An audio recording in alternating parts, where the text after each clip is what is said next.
कहलियन कि छोटकी काकी आयल छलखिन। हाँ हाँ, ई सुतल छलखिन ने, दवाई खा के सुति रहलखिन तऽ नींद पड़ि गेलनि।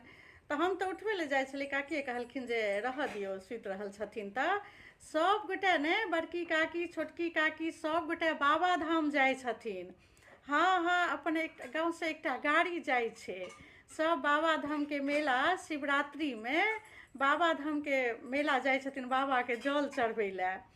तऽ हिनको कहै लए आयल छलखिन कि जे गाड़ीमे 2टा सीट खाली छै, तऽ हमरा लऽ चलितथिन तऽ हमहूँ चलितियै, आ नहि तऽ ई जेथिन तऽ ई चलि जाथुन। छोटकी काकी बड़की काकी सब जाइ छै, बहुत लोक जा रहलै हन। हाँ, 3-4टा गाड़ी जाइ छै बाबाधाम। हाँ, भोरे चलि जेतै, 4 बजे गाड़ी निकलतै। वएह सब कहै लए बतियाइ लए आयल छलखिन हन। तऽ जेथिन तऽ कनि छोटकी काकीसँ भेँट कऽ लेथुन ने, शिवरातिके मेलामे बाबाधाम। माँ बाबाके तऽ लोक जल चढ़ेबे करैए, शिवरात्रिके व्रत करै छथिन, हमहूँ करै छी, इहो करै छथि। आ बाबाधाम चलि जेता तहन तऽ ई तऽ भागक बात छै ने माँ।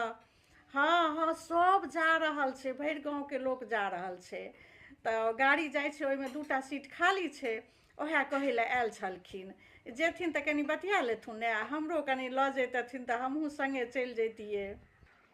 अच्छा, हीरा कुमार आयल छलै। हाँ, कहने रहिए, हमरा उड़ती उड़ती खबर आयल छलै जे गाड़ी सब जेतै बाबाधाम।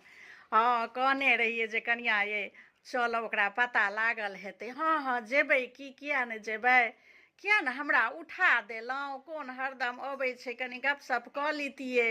अच्छा, जाइ छियै, जाकऽ भेँट कऽ अबै छियै। हाँ, नींद पड़ि गेलियै कनि, ओ बीपी के जे दवाइ खाइ छियै ने, से जेना आब नींद भऽ जाइ छै, नशा जकाँ लागि जाइ छै। बुझाइए पावर कम बेसी भऽ गेलै हन, जँचबऽ पड़तै। बहुत दिनसँ खाली दवाइए ने खा रहल छियै। आब जेना दवाइ खाइत देरी नींद पड़ि जाइ छै, नींद जेना भयंकर। हाँ हाँ, ताहि दुआरे आब कनि जँचा लेबै पहिने, कम बेसी करैके हेतै तऽ डॉक्टरसँ करबा लेबै।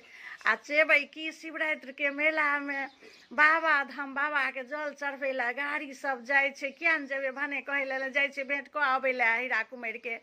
आ कहलहुँ जे अहाँके जायके कोनो एखन जरूरत नहि छै, अहाँके तीर्थ व्रत करैके एखन उमर नहि भेल हन, बुझलियै। अहूँके उमर हेतै तऽ जायब, बुझलहुँ। आ की कहै छै, 2गो सीट खाली छै तऽ बूढ़ोके लऽ लै छियनि, हम दुनू प्राणी चलि जाइ छी। तीर्थ व्रत तऽ आब हमसभ नहि करबै। आ जहन अपन पूरा फैमिली जेबै तहन अहाँ जायब, ई गौआँ लोकसभ सङ्गे अहाँके हम नहि लऽ जायब, बुझलियै। कनिया मनिया बना कऽ रखने छी तऽ कनिया मनिया बनि कऽ रहू। आ बाबाके जल चढ़बैके छै ने,